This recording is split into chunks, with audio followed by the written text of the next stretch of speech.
me just ask a simple question. General Magalong, you were called by the President to Malacanang, correct? Yes, Mr. Who Chair. was with you at the time? It's not Malacanang, Mr. Chair. Where? We were called sa... Manila Hotel. Who was with you at the time?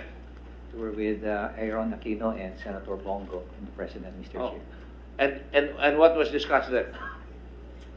Mr. Chair, if your indulgence, I believe I need to seek the clearance from the President to discuss whatever was discussed during that meeting. Well, this is a matter of public interest, and that's why we gave the data to the President, your statement to the President, and I suppose he asked you about that, right? Yes, Mr. Chair. And when he asked you, did he ask you, anong involvement nito mga taong ito? Did he ask you that? Yes, Mr. Chair. And I basically You said the same narrated thing. to him what transpired during that incident in November 2013. Was he upset?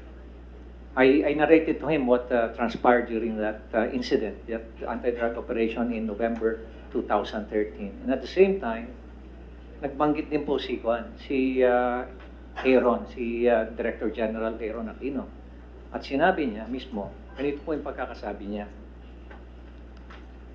na inulit na niya. Actually, sir, nasabi na niya sa akin at inulit niya kay Presidente na tinawagan siya ni General Albayalde at sinabi sa kanya na huwag implement yung order. Huwag implement yung order. At sinabi niya na bakit hindi ko implement? Kasi mga tao ko yan. So ang ginawa ni DG Aquino is tinapon niya sila sa Mindanao para meron siyang action na ginawa. Several minutes ago, and that's why you came in and said, sabi mo na, Aaron, pareho tayo may pamilya, pareho tayong... Sir, I was medyo na-confuse ako, especially during the questions doon sa bakit hindi ko na-implement yung dismissal order nung ninapaloyan others. And Well, I'm sorry about that because you're a general officer and I'm sorry, sir. I kind of believe in you. In fact, I remember when you had the drug bust. And again, I'll go back to General Albayalde.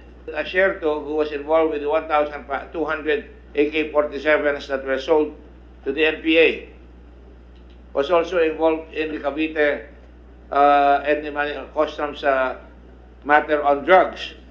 And at that time, I remember asking you, meron ba drugs doon? Sabi mo, sir, sinwipe na namin yan, pati aso. Wala. But in reality, during the investigation that we conducted, lumalabas, may mga drugs because the Chinese went into that warehouse, pinalabas natin mga Pilipino, stayed for the better part of the morning and the afternoon, and when they were finished, iniwan na nila yung warehouse. I backed up General Aquino. I even told, if I remember correctly, the President, that there was drugs there. And yet, Colonel Asherto is still at large, Colonel Fajardo is still at large.